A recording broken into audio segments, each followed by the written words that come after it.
Thank you, everyone. Good afternoon. We're gonna try this again in the spirit of Andy and Shelley. Keep that going. Good afternoon. I need a little more energy, guys. Come on. I know it's late in the day. Good afternoon. Good afternoon. There we go. Thank you very much. Very happy to be here. Hope that you are enjoying the summit here on day 2 of the summit. Very excited to present Michael Rasmussen. Many of you know him. He does a lot in the GRC space, in the industry. Independent analyst, head of GRC 2020, works with a number of governance, risk, and compliance solutions, helps a lot of clients across the globe with their programs and meeting some of their needs. And without further ado, I'll pass it over to Michael to talk about the future of compliance and his presentation here today. It's a pleasure to be here today. I am an analyst. My job is not to be a consultant, although I do provide some advisory and help with RFPs and things like that. But my job is research. And so I spent 7 years at Forrester and now 11 years on my own as an independent market research analyst. And so my job is to understand what keeps you up at night, like falling microphones, what keeps you up at night, and then what are organizations doing to address those problems and challenges? So, you know, from a strategy, process, and then information technology architecture. So I like to think of myself more as a researcher than a consultant. So today we are going to talk about the future of compliance. We're going to talk about what's challenging organizations and keeping them up today as far as compliance, and then how is technology going to change and evolve that over the next couple of years. So first off, we really need to understand the future of compliance. You know, we need to understand the chaos of risk and compliance interconnectedness.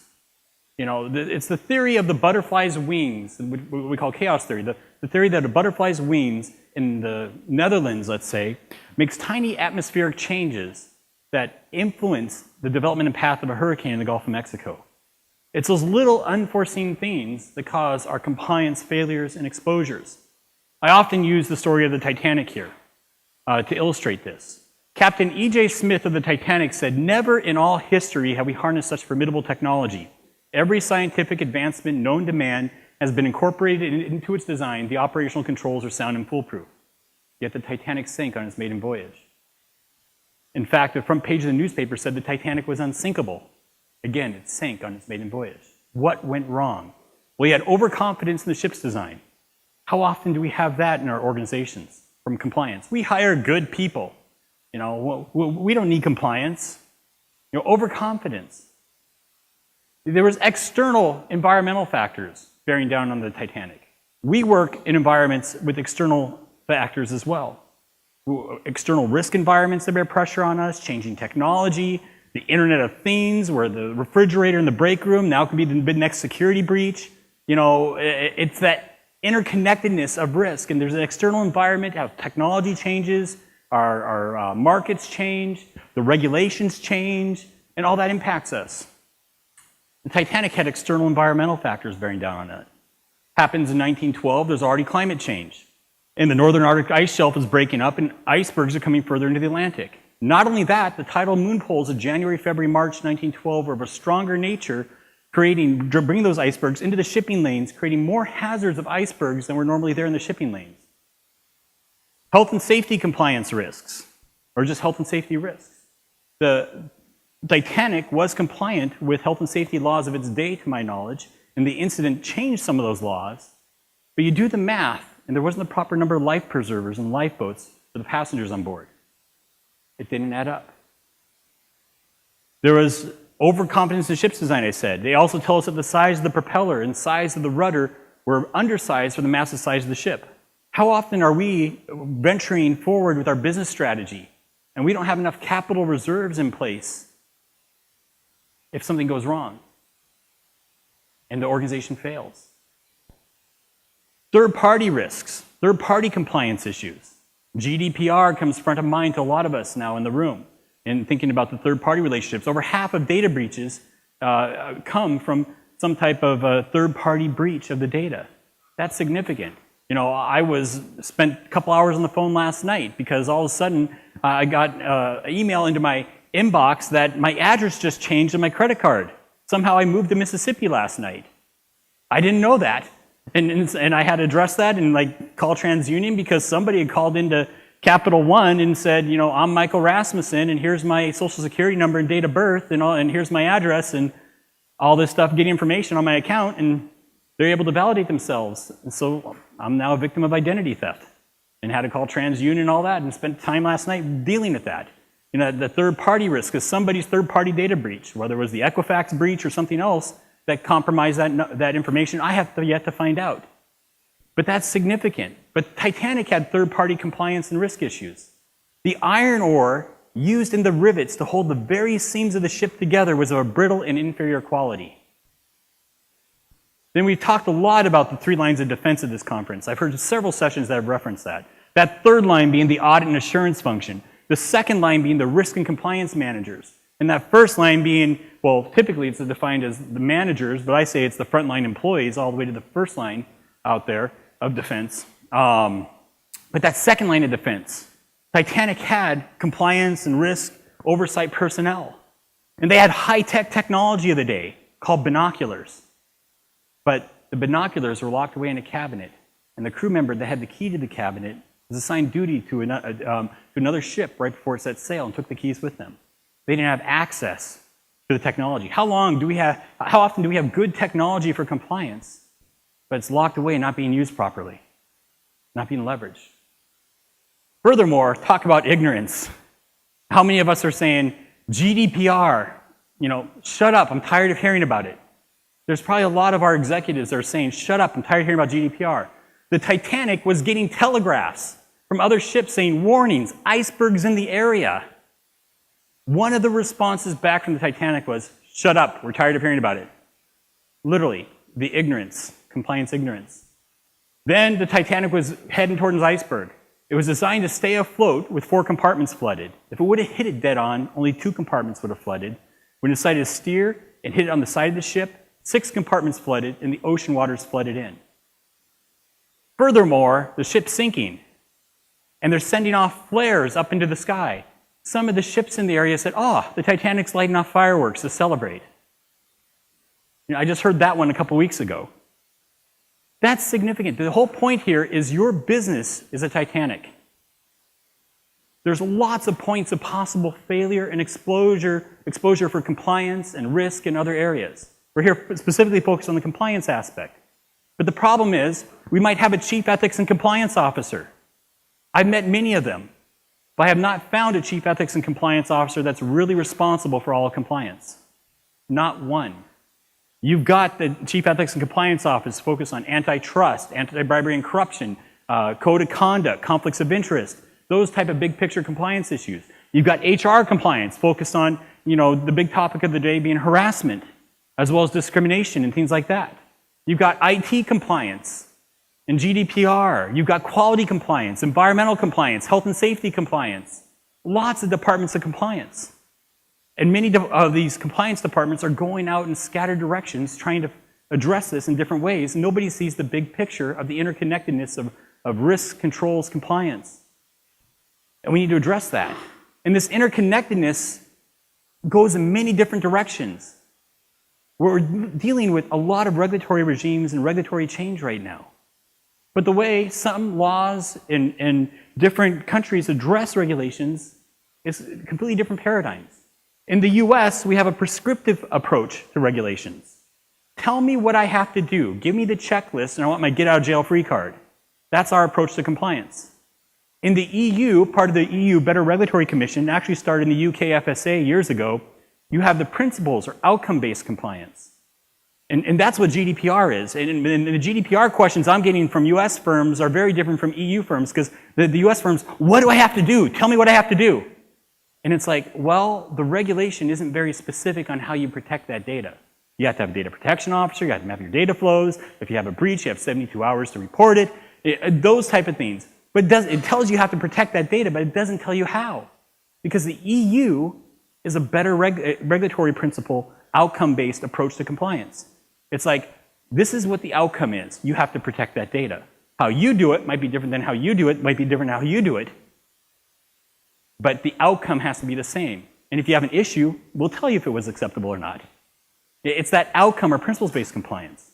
And then you get legislation that we're seeing a lot of around the world, but the United Kingdom, for example, A lot of the UK legislation compliance that's being written is very extraterritorial.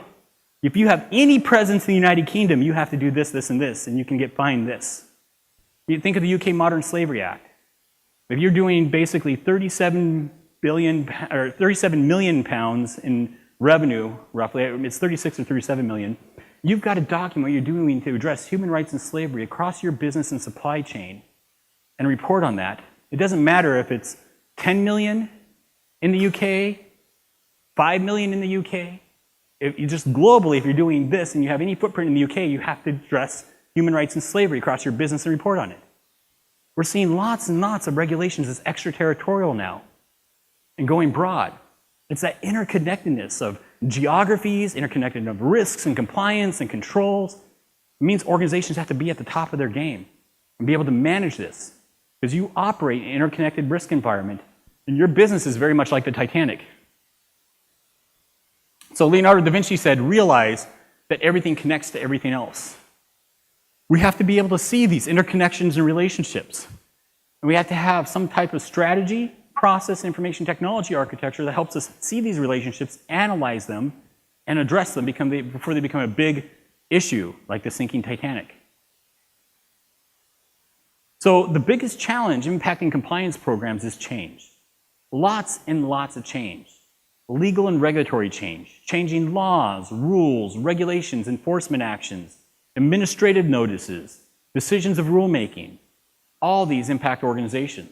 You take something like the Foreign Corrupt Practices Act that was passed 1977, so we're 41 years into FCPA history. You know, the FCPA has a couple sections in it. The Thou Shalt Not Bribe section and the Books and Records Internal Control section. The first couple decades of enforcement actions, you didn't see any of the enforcement actions really focusing on the books and records internal controls provisions. But it was focused on you had a bribe, therefore smack you on the wrist. But then along came the Nature Sunshine case and other cases, and you're seeing a lot of enforcement that includes the books and records and internal controls provisions that have been written into law all the way back in 1977, but weren't originally part of the enforcement and focus for the first few decades. And things changed on those enforcement actions. You go back a decade ago, and financial services firms didn't pay a lot of attention to FCPA. The SEC and DOJ, they're going after the pharmaceutical firms, the manufacturing firms, oil firms, not us financial services. Now financial services is in scope regularly of FCPA. You go back a decade ago, small to mid-sized businesses said, no, the SEC and DOJ, they're just going to go after the big firms. They're not going to pursue a small firm like us. Then along came Smith & Wesson and Avon, and there's a memo out there from the Department of Justice and SEC that says, we don't care what size you are, if you have bribery and corruption, we're going after you.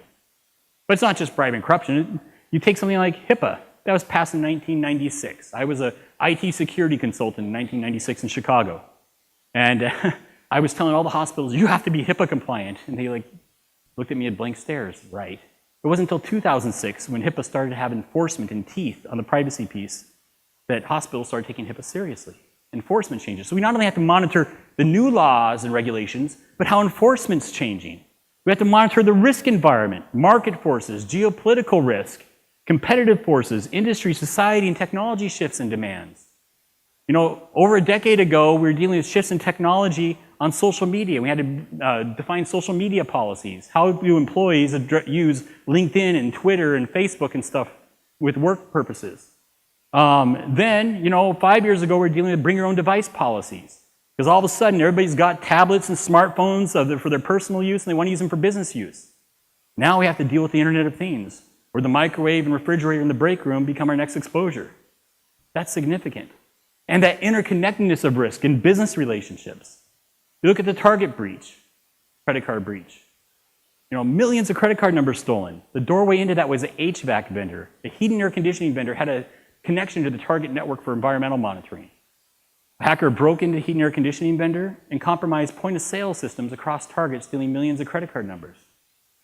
It's that interconnectedness, the Internet of Things, the Internet of relationships, the interconnectedness of relationships. But you have a changing business environment too.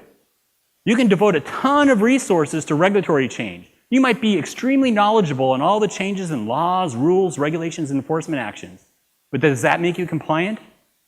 If that person over there in sales isn't aware of the policy, wasn't trained properly, offered some bribe, accepted some bribe, whatever it might be.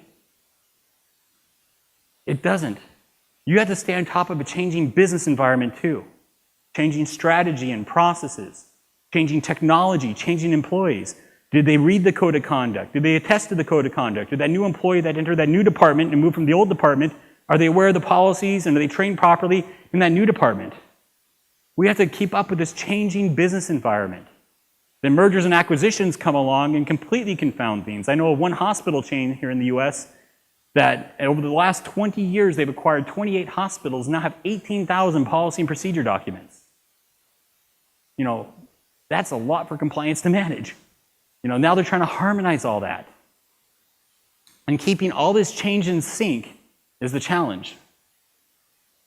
But if you're like a financial services firm, you're dealing with 201 regulatory, if you're a global financial services firm, you're dealing with 201 regulatory change events every business day.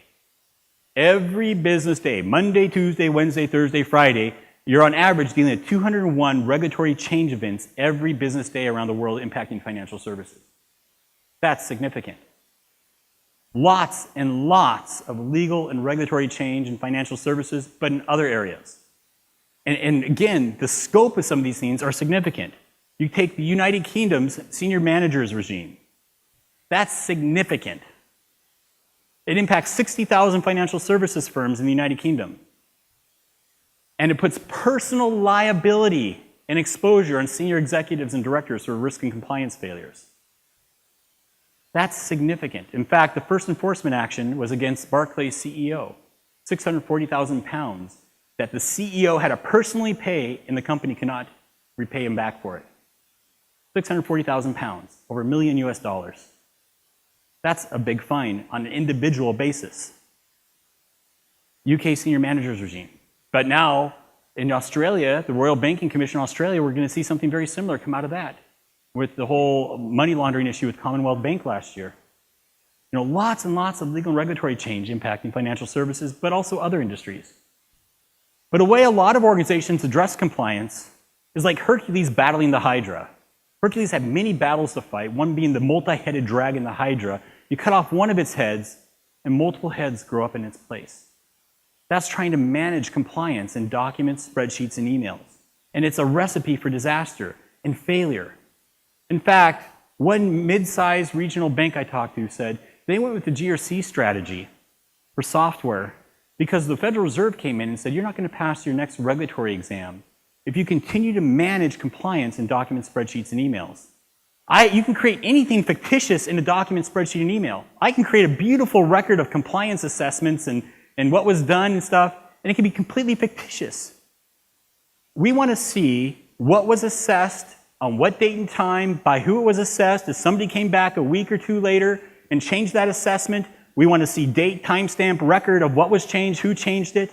We want a complete system of record and audit trail and compliance activities.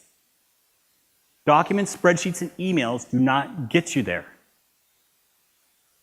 You can think of the Morgan Stanley case for Fcpa. 35 years in Fcpa history, 2012, Morgan Stanley was the first company that had bribery and corruption happening. Mr. Peterson in the Asian real estate business was mixed up in bribes.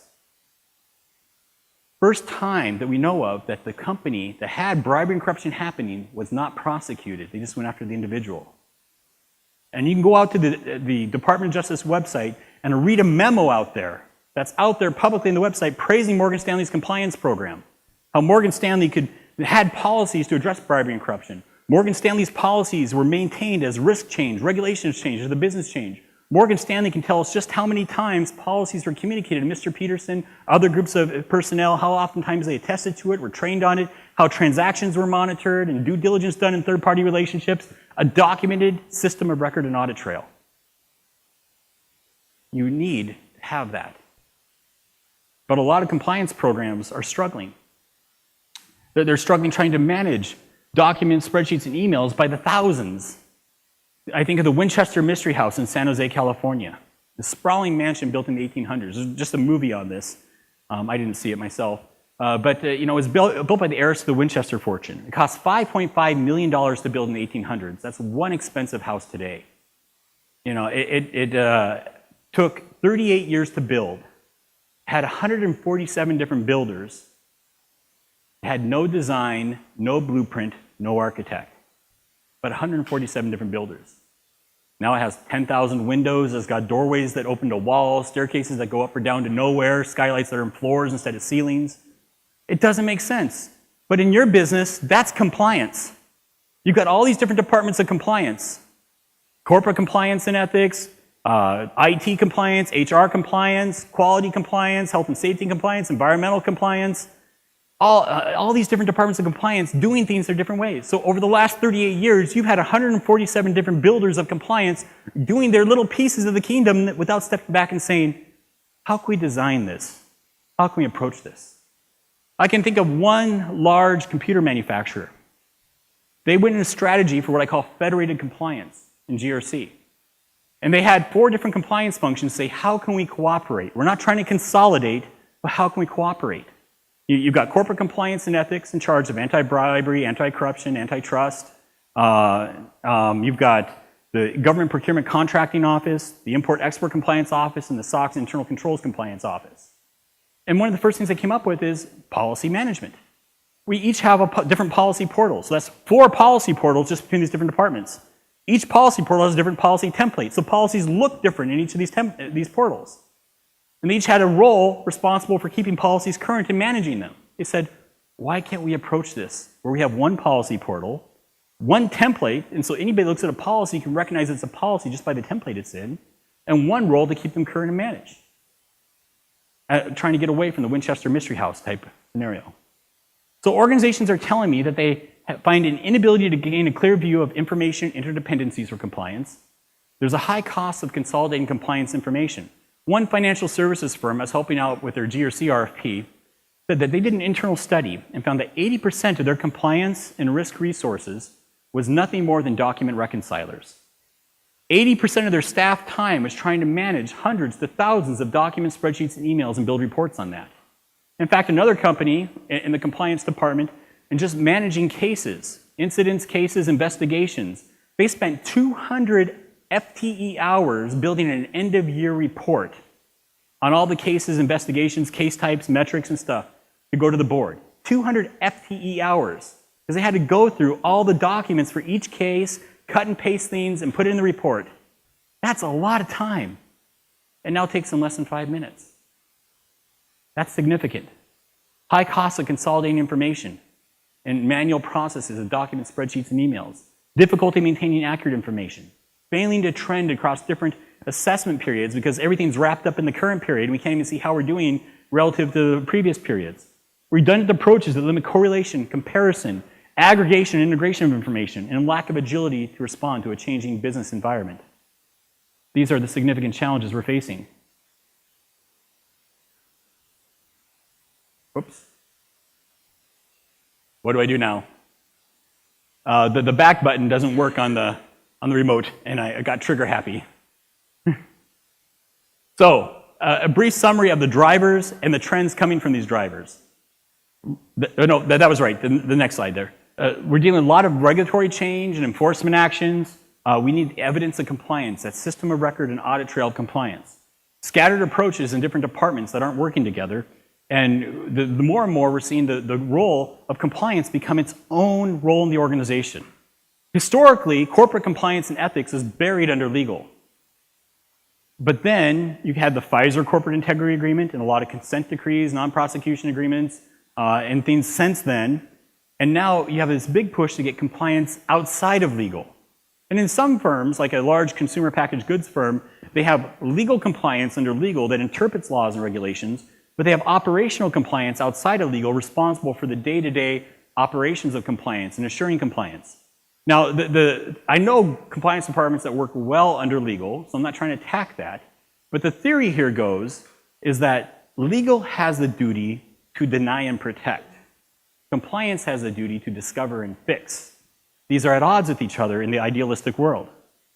And so how do we address that? Compliance should come outside of legal. And a lot of the enforcement actions have been requiring that. The U.S. Sensing Commission, organizational sensing practices, that's one of the things the courts look at, is to determine culpability and fines upon the organization, is where's compliance report. These are significant things. Now the trends is organizations want regulatory intelligence. How do we keep up with changing laws, regulations, and understand what it means to a changing business environment and keep current with regulations? We need compliance risk management. Compliance needs to be part of risk, particularly when we deal with an international world, and a lot of us, even the small organizations, have to deal with GDPR if we are collecting data on EU citizens and residents. And so in that case, when we're dealing with principles and outcome-based regulatory regimes, we need a risk-based approach to compliance. We need federated compliance to be able to get these different departments working together and collaborating on a common strategy, information technology architecture. That doesn't mean we need to collapse all these compliance departments. HR compliance still can work in HR, and IT compliance can still work in IT, but it can be spearheaded and run in a strategy by corporate compliance and ethics that all these different departments work together in a common strategy. We've done this in other parts of the organization. Think of CRM systems, client relationship management. Before we had CRM systems, it was a mess of understanding what the client was and the interactions with the client. Now, we have CRM systems that sales has their view, marketing has their view, the call center has their view, and we get that 360-degree view of the client and the interactions with the client. We do the same for compliance in other areas of GRC, risk management and such as well.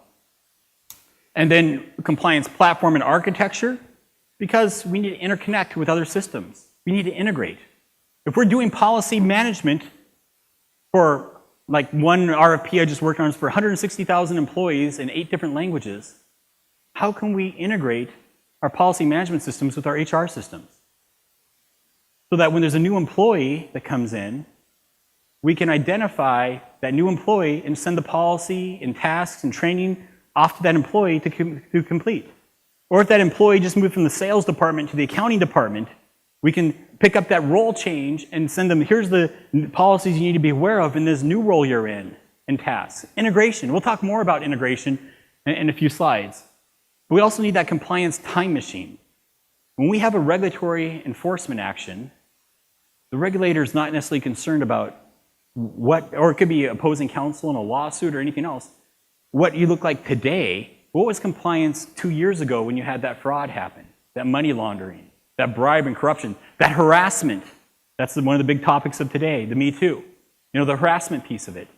Who was aware? Was that executive or manager aware of that harassment policy? Did they go through the training at that time? We need that picture and time machine back to be able to provide evidence in that system of record.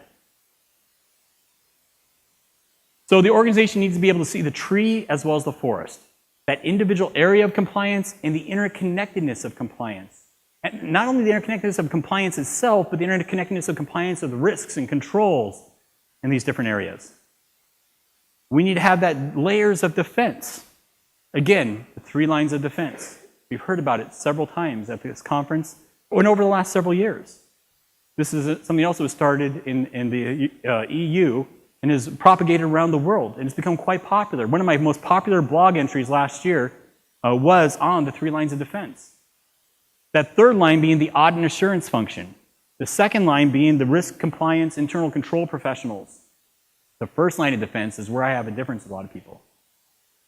It's that managers, yes, but it's also the frontline employee, all the way to the teller at the bank, the doctor, nurse, and call center representative at the hospital, the field agent out there for insurance out there in the field, the truck driver for the logistics company. They all have risk and compliance duties and activities. And we need to connect with them and build engaging interactions and experiences with that 1st line of defense. And I'm going to get to that more. I use a castle as an illustration here. Besides GRC, my hobby and passion in life is medieval history, particularly medieval church history. But I get over to Europe quite frequently. I was over in the UK 8 times last year, and I love going to see historical sites. And castles amaze me. And there's multiple layers of defense to a castle. You got to get over the moat. Once you cross the moat, you got to get past that outer wall. And then we get past the outer wall, you get past the inner wall. And all the time they're throwing arrows, shooting arrows down at you, throwing boulders and burning pitch and oil and things. They don't make it easy. And so we have layers of defense in our organization too. That first line, second line, third line. So what do we mean by GRC and the role of compliance there?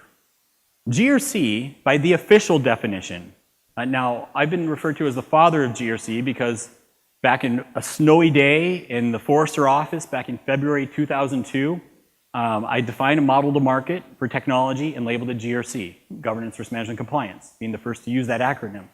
But I got very involved with OSEG, and I'm an OSEG fellow, the Open Compliance and Ethics Group, and there is only one definition for GRC that's found in a publicly vetted standard, and that's the OSEG GRC capability model. And that definition for GRC is that GRC is a capability that for an organization to reliably achieve objectives, that's the governance function, while addressing uncertainty, that's risk management, and act with integrity, that's the compliance piece. And all three of these pillars are important and work together collectively in the organization. And we need to be able to manage them as such. But governance sets the context. What are we trying to achieve? How are we going to achieve it? Strategy, department, process level objectives. What's the risk, the uncertainty in hitting those objectives? And then we treat risk. We have four options with risk. We can avoid the risk by making a decision where there's no longer a risk. We can accept the risk as it is. We can transfer the risk, like through insurance, or we can mitigate the risk through controls. And if we're going to implement controls for that risk, that's where we need compliance to come in play. Now, how do we ensure that those controls are implemented and followed through, that that risk is properly managed? They all work together collectively in the organization. We need to be able to address that. But the act with integrity, we've heard it. You know, when I first left Forrester, I actually named my business Corporate Integrity. Because that's ultimately about what I'm trying to achieve with organizations is research on how do we become organizations of integrity. I was delighted to see MetricStream's mantra to perform with integrity. It's like OSEG's principal performance. And integrity is critical. Integrity is a mirror. When we look in the mirror, what we see is who we really are. And how does that reflect in your organization? Your policies, controls in your environment, your processes, assessments, things, does that accurately reflect what you communicate to the world, who you really are? Or is it smoke and mirrors? I have a document here on my laptop. It's a code of ethics. Back in 2000, people were copying it to be their code of ethics. In fact, in my policy management by design workshop, I actually had a petroleum company from Canada when I was doing the workshop in Minneapolis that came down for the workshop. And they said, yes, in 2000, we nearly copied that code of ethics to be our code of ethics, word for word. I'm talking about Enron's code of ethics. Everything can look good on paper, but is a reality in the organization. Are we an organization of integrity? Does it reflect our organization, our policies, controls? Do we act with integrity? So we need a strategy, a top-down strategy, the compliance management strategy that gets different departments to work together collectively. You know, this comes to bear in common compliance management processes, assessment processes, investigations and case management processes, policy management processes, regulatory change processes. And that gets supported by an information technology architecture. So my question for you today, as we look at the future of compliance, you have a distributed approach to compliance management, where there's different departments doing things in different ways, with little to no collaboration between departments? Or do you have a strategy that is a federated strategy? And notice I say federated, not centralized. Centralized means we're going to take the Chief Ethics and Compliance Officer, and that person's going to be responsible for HR compliance, quality compliance, environmental compliance, health and safety compliance.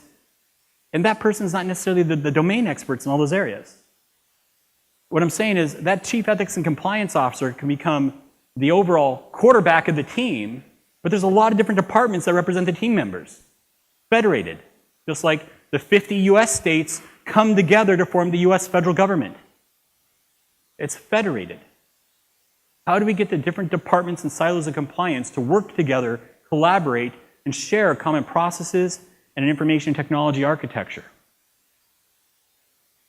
How do we get these different roles involved? Corporate compliance and ethics, internal control, responsible for SOX compliance, risk management, internal audit, finance, legal, IT security, environmental, health and safety, quality. How do we build the strategy that brings these roles together?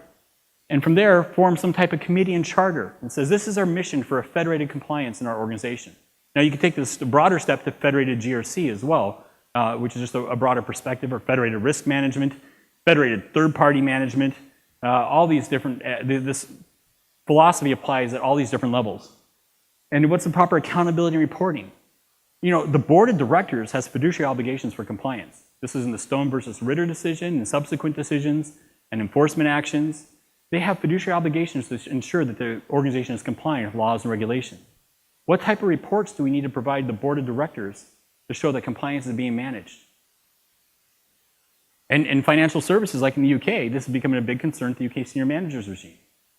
A lot of boards and things are looking at sexual harassment now with the whole Me Too focus in there.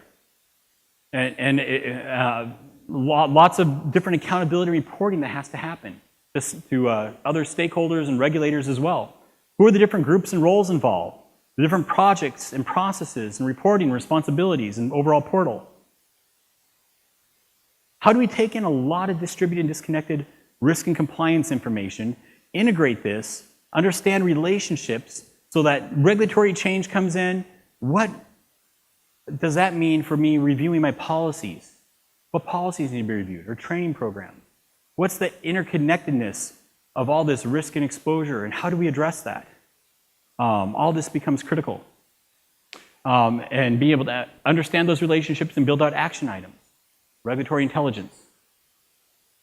It means we need a central hub of compliance information. Out of all my years as an analyst, 18 years, this is the most popular slide I've ever developed. I get more requests to reproduce this slide than anything else. To understand what our objectives are. What are our risks to our objectives? You know, what are the controls that are put in place to mitigate those risks, but controls are also put in place to reliably achieve objectives. You know, if we didn't have controls, our business would be going a lot of different directions. We need controls so we have consistent outcomes, consistent behavior. And therefore, controls not only help us mitigate risk, they help us reliably achieve objectives. Incidents, issues, cases, and investigations. Those can point to control failures and weaknesses. They can point to where risk is materialized.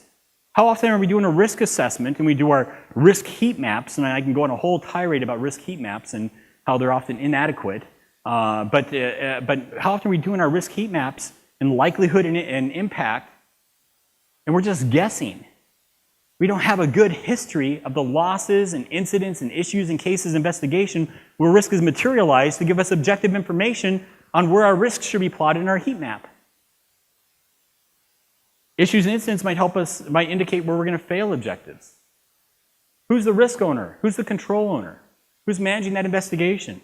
Policies. Policies help us reliably achieve objectives because they guide, you know, this is what behavior looks like, transactions look like. Policies are risk documents. The very fact that we have a policy means somebody's identified a risk. But how many people have mapped their policies to their risks? I bet you most of you in the room don't even know what policies you have in your environment. I was keynoting at one conference, and there's 200 people in the room, and I asked them the question, who in this room has a master index of all your corporate policies? Across corporate compliance and IT and finance and HR, you have some master index of all of your policies. 2 people out of 200 raise their hand. Because they're scattered in all these file shares and SharePoint sites, and you know, it's a mess out there. Highly redundant policies, conflicting policies. There's no centralized approach to policies. And so organizations don't even know what policies they have, let alone how policies map to risks. Policies govern controls. Your password policy tells you length of password, frequency of change of password, complexity of password. Your gift entertainment policy tells you how much of a gift you can give over what time period to any other individual or entity. These are controls that get implemented in your environment. Issues, incidents, cases. The bad things that have happened in your organization.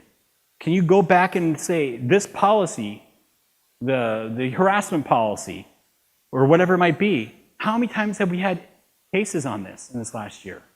And why? Are we hiring bad, wicked, evil people? Or people don't understand the proper context and how to behave, and they haven't gone through the training. They didn't even weren't aware of the policy. We need to have 360-degree contextual intelligence on all this information. And as regulations change, how do policies change? How do risks change? Yes?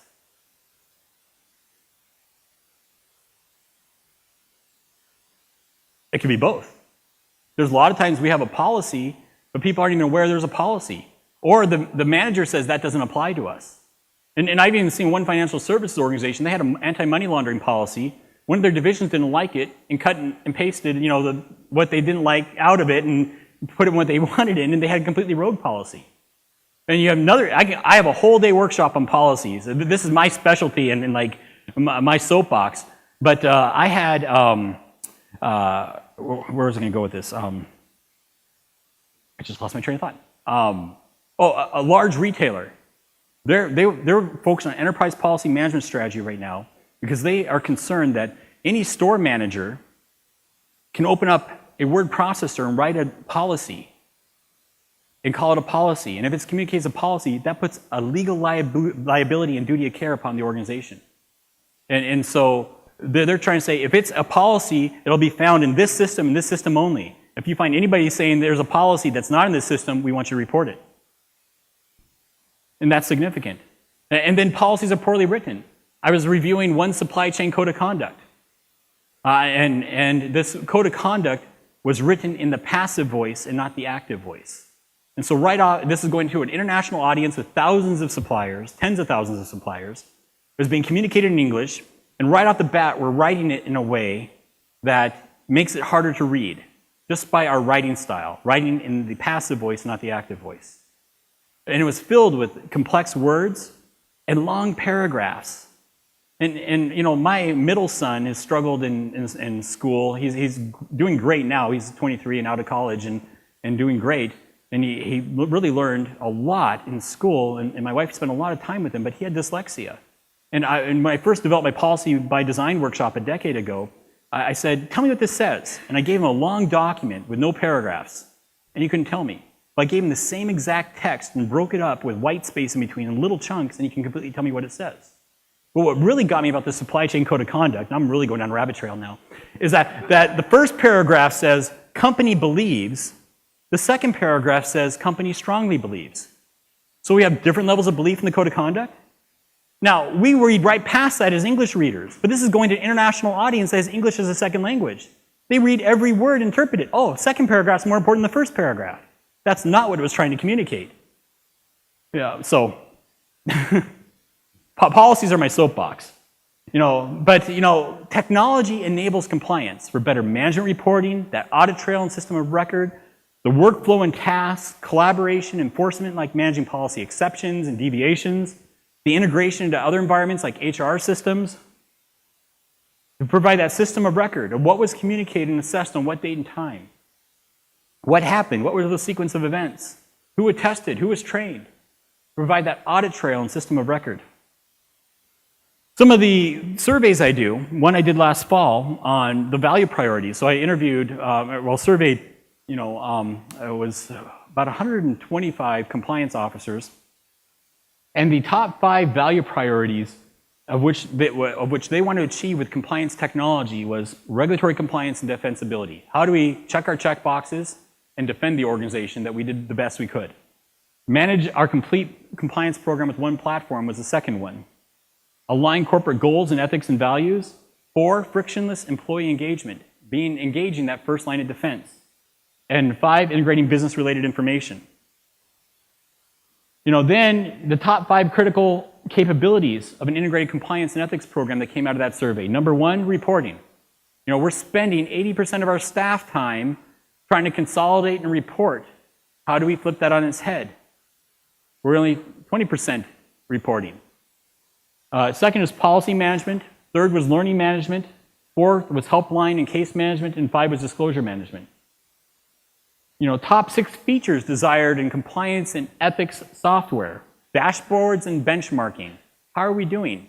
How are we doing this period compared to like last year at this time? What's the root cause analysis of our cases, investigations, and incidents and issues? What are the automated reminders for policy tasks, communications, compliance assessments? Employee scorecard and things, and even their gamification and things, getting employees involved in compliance. Providing investigator message boards and mobility to interact. And you can email me. I'm sure MetricStream is making these slides available too, but I'm happy to send these to you as well. Oh, can you flip back one more again? Sorry about this. Okay. So some 5 key themes about compliance technology. One is the coal face. The British have this term that they call the coal face, and it refers to the Welsh miners deep down in the coal mines chipping away at the coal. And so when you go over to London, and I've been over there a lot, when they talk about the coal face, they're talking about the front lines of the organization, the miner in the coal mine.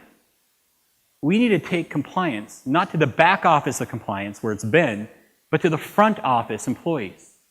How do we interact with them?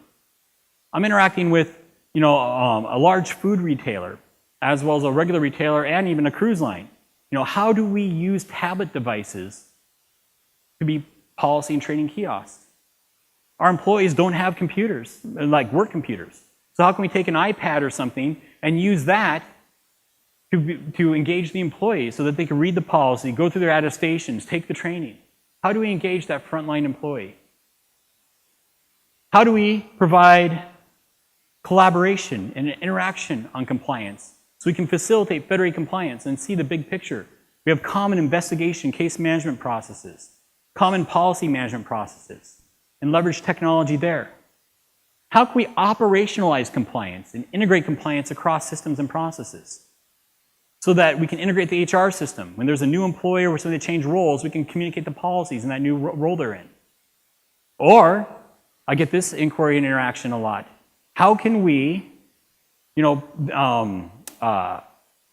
ensure, like in the oil refinery or chemical manufacturing, if somebody's behind in their health and safety compliance training, revoke physical access to the plant floor until they get their compliance training done? How do we integrate these systems? I had, in my policy management design workshop, I had an executive there that is from one of the large software manufacturers out there, one of the biggest ones. And they said that they integrated their systems to the point that she actually got in trouble once. She was behind on her harassment and discrimination training. And California has a law that requires managers of California employees to go through 2 hours of harassment and discrimination training every 2 years. She was behind like a month on their training. She goes to log into her computer one day, and all she can access is the training system. Can't access anything else because there's legal liability and exposure. How do we integrate our systems this way and be able to manage this? How can we provide artificial intelligence and automation of compliance and compliance processes to alert us? How can we leverage things like machine learning and natural language processing to help us with regulatory change and identify regulatory changes and what policies should be reviewed because of that regulatory change? Or I know one type of technology out there that'll take like your policy and your supplier or vendor's policy and compare them and let you know what the difference is. How do we leverage artificial intelligence for compliance? And then mobility and engagement. Using tablet devices to manage investigations and cases and incidents. To be the policy and training kiosks. I've seen one example, where how can we use geolocation information in our phones? So if I'm working here in Maryland, but then I go overseas to our European office, all of a sudden it says, hey, we just saw you entered such and such facility. Here's the policies you need to be aware of over here in Europe. At this facility, here's what you need to do if you see an incident. And by the way, you have to go through this training before you enter the manufacturing floor. Geolocation capabilities. How do we integrate mobility and make engaging user experiences? How do we integrate training and policies? Every month, I get an inquiry because I did a OSEG illustration. I do a lot of the design and artwork for the OSEG GRC illustrations. Have you ever seen the GRC illustrated series from OSEG? I did the whole policy management series in Adobe Illustrator. And one of the ones I did a couple years ago was employee engagement on policies. And I talked about the next generation of policy management software. Because organizations are saying, the millennial generation out there, wants interactive systems. You know, if they go out to Facebook, they can watch a YouTube video in Facebook. They don't have to go out to YouTube to watch the video. Why, on our new systems and stuff, don't we have integrated policy and training management?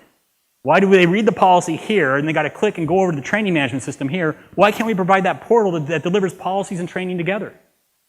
Every month I get an inquiry on that. But who's delivering today? A couple people halfway so.